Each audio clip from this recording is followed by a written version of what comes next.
now that the cipher has been dealt with, let us prepare ourselves for worship. As Jamie, you're going to tell us what you're playing. Hello. Today I'll be playing a piece by Louis Vienne. It's called his Pastoral.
Thank you, Jamie.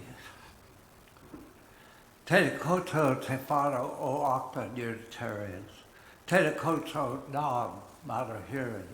No mai, haere mai ki te hui a te rā nei. Haere mai ki te kaupapa o te rā. Ko Clay Nelson, toku e goa. No, reira tēnā koutou tēnā koutou katoa. Welcome all to our church whānau and visitors to this place of worship, virtual and physical, made sacred by Auckland Unitarians and our new organ for 122 years. Welcome to those joining us remotely, and to those here in the building, and to those watching the recording at another time. For those here in person, you are invited to join us for a cup of coffee or tea immediately following the service. It is our sacrament of hospitality. Over a long life, I often think about the choices I have made or were made for me. How have they determined who I am now? How have they pointed me in a positive direction or made my life a personal hell? They have surely done both. Has my life followed a script with little input for me, or has it been totally of my own making? These are the musings I'd like to explore this morning. My opening words are one of my favorite poems, The Summer Day by Mary Oliver. You may have heard it before. Who made the world? Who made the swan and the black bear? Who made the grasshopper? This grasshopper, I mean. The one who has flung herself out of the grass, and the one who is eating sugar out of my hand. Who is moving her jaws back and forth instead of up and down? Who is gazing around with her enormous and complicated eyes? Now she lifts her pale forearm and thoroughly washes her face. Now she snaps her wings open and floats away. I don't know exactly what a prayer is. I do not know how to pay it. I do know how to pay attention, how to fall down into the grass, how to kneel down in the grass, how to be idle and blessed, how to stroll through the fields, which is what I have been doing all day. Tell me, what else should I have done? Doesn't everything die at last and too soon? Tell me, what is your plan to do with your one wild and precious life?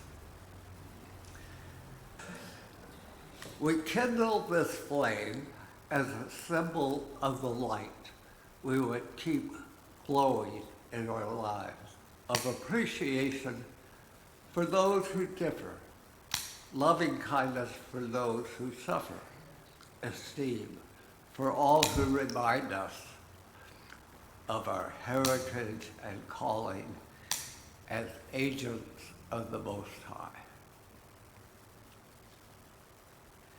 Well done. Thank you, Paul. And now I invite you to say with me our congregation's covenant. Love is the doctrine of the church. The quest for truth is the sacrament, and service is prayer. to dwell together in peace, to seek knowledge and freedom, to serve humankind in fellowship, to the end that all souls shall grow in harmony.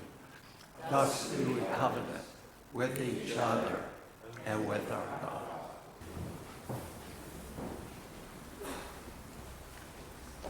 I've chosen as my title for today's random musing is, are you living the life you chose, or are you living the life that chose you?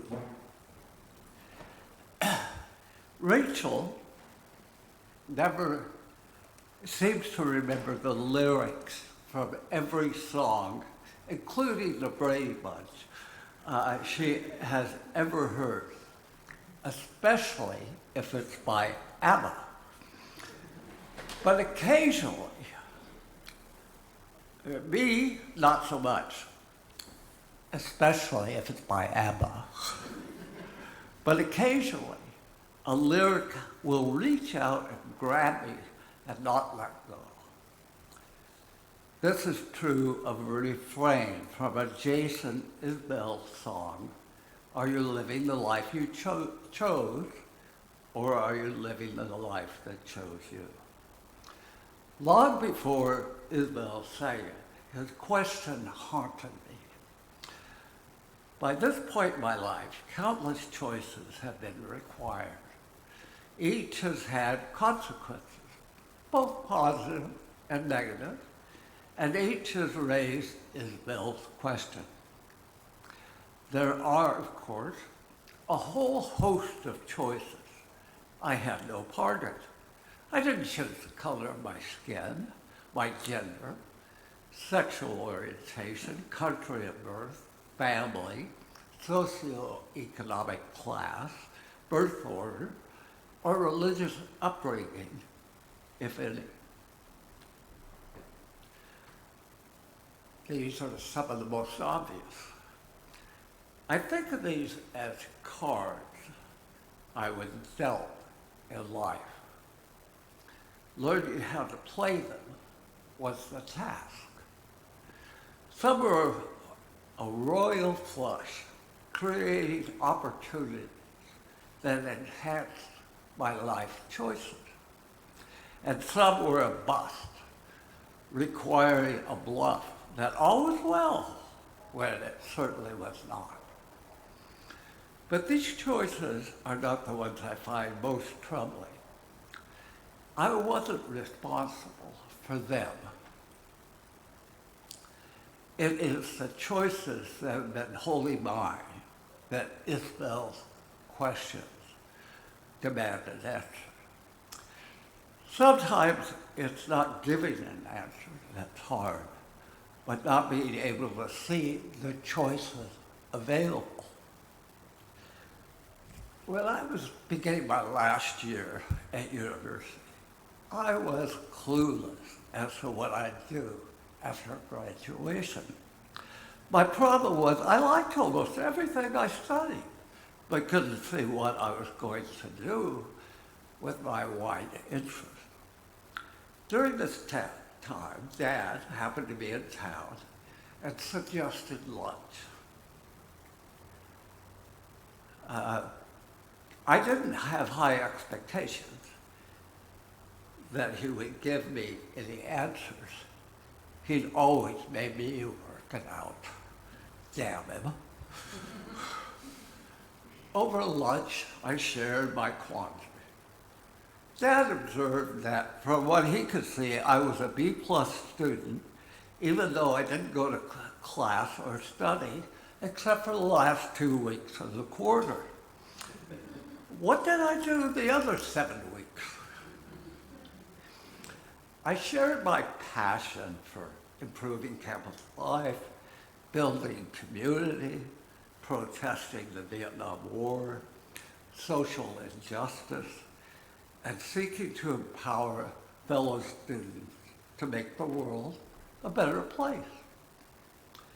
I remember my father smiling and asking if I knew that schools offered graduate degrees in my passion called Student Affairs.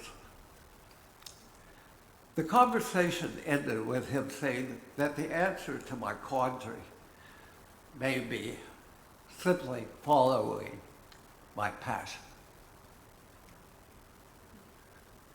I immediately went to the library. That's what we did pre-Google, for those who have no idea what I'm talking about. To research this choice I had been blind to. Sure enough, some very prestigious schools offer such degrees. I wrote down the pertinent information to apply to the top three. The best and most competitive of the three, Ohio State, accepted me, granting me free tuition, free housing, free books, employment for 2 years. Their generosity certainly had nothing to do with my grades, but came instead from the recognition of my passion. When I look back, the choices that have been clearly been mine have always been about following my passion. Those I have no memory of regretting, not just because mine led to a very successful career working with students in higher education, but because I love the work. If we're given a choice, we all want to choose the life we live. But that requires finding our passion.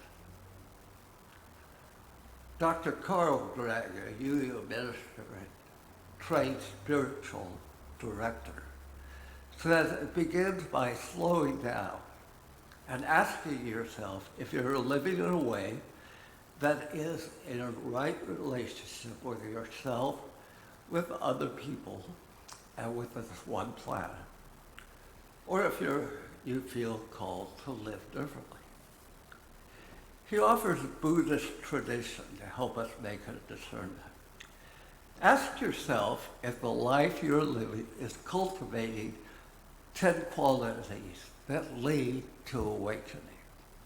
Generosity, renunciation, wisdom, strength, effort, truthfulness, determination, loving kindness, equanimity. Do they do more than the 10 fetters? Self-identity, doubt, clinging, craving, ill will, attachment, comparison, restlessness, and ignorance. Or from the Christian tradition, is the way you live cultivating what is known as the fruits of the Spirit: love, joy, peace, patience, kindness, goodness, faithfulness, gentleness, and self-control. If these positive qualities are missing, or if their opposites are present in abundance, then we are invited to make some essential discernment about positive choices and living in right relationships. In my case, when my discernment unexpectedly led me into the ministry, I was held back by my fetters. I had to let go of the notion that I had to be holy and pious to be a minister. That was never going to happen, and it certainly wasn't. I had to let go of beliefs that I'd held since childhood, which no longer made sense to me. I had to let go of my self-doubts and honor my honest doubts about almost everything the church taught.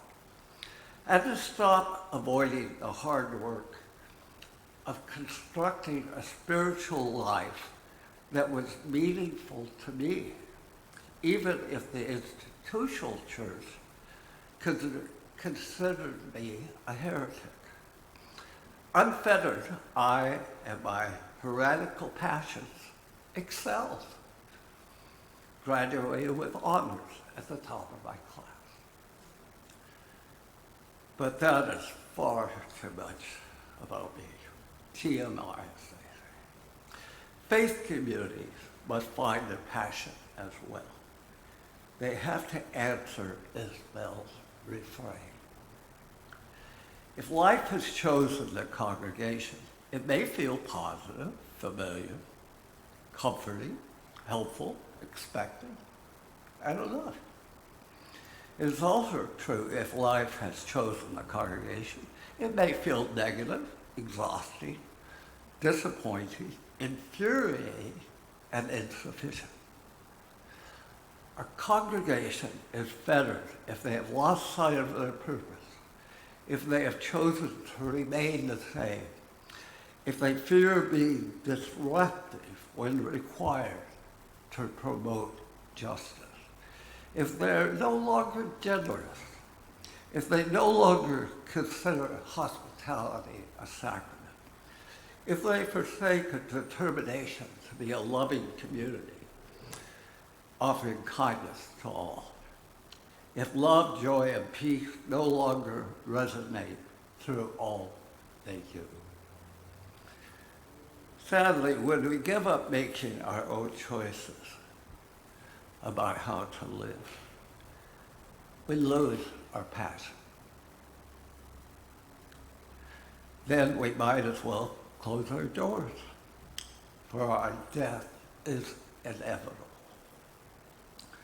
In Deuteronomy 30, verse 20, Yahweh tells the Hebrews, I call heaven and earth to witness against you today, that I have set before you life and death, blessings and curses.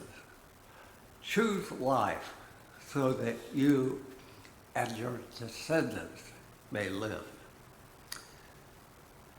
Then move on to Mary Oliver's question. What does this congregation plan to do with our one wild and precious life? Amen. And now let's hear some special music.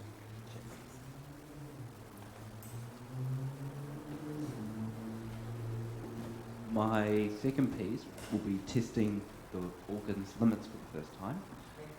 Oh, sorry, hello? The second piece I'll be playing will be testing the organ's limits, see how loud it can play. I'll be playing a Prelude by Bach in B minor.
Wow, Jamie. Please join me in the words for extinguishing our chalice. We extinguish this flame, but not the light of truth, the warmth of community, or the fire of commitment. These we carry in our hearts until we are together again. My closing words. We have a calling in this world to honor diversity, to respect differences with dignity, and to challenge those who would forbid it. The world aches for us to join together and bring about healing, toil for justice, and produce ever-increasing love. This is our calling. Go forth and act accordingly. And Jamie, what? Share a poster.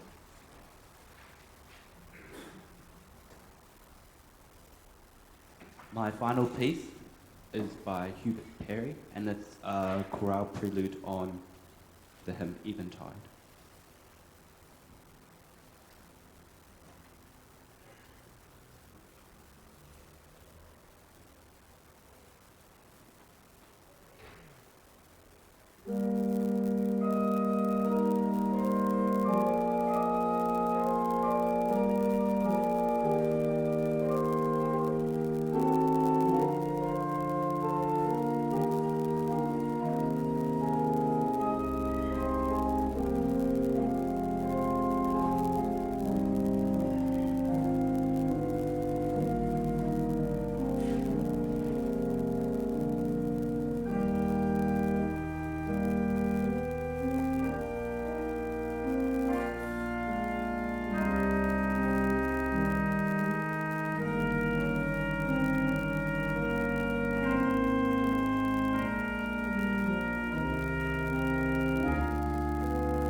for those who have been around for a while, before coffee and tea is served, we meet in groups of about 5 to discuss a question related to the talk. And everybody's supposed to talk and share your names and not try and make a group of 5, 10, okay? So here's your question. What passion do you have that's helped you choose your life to live?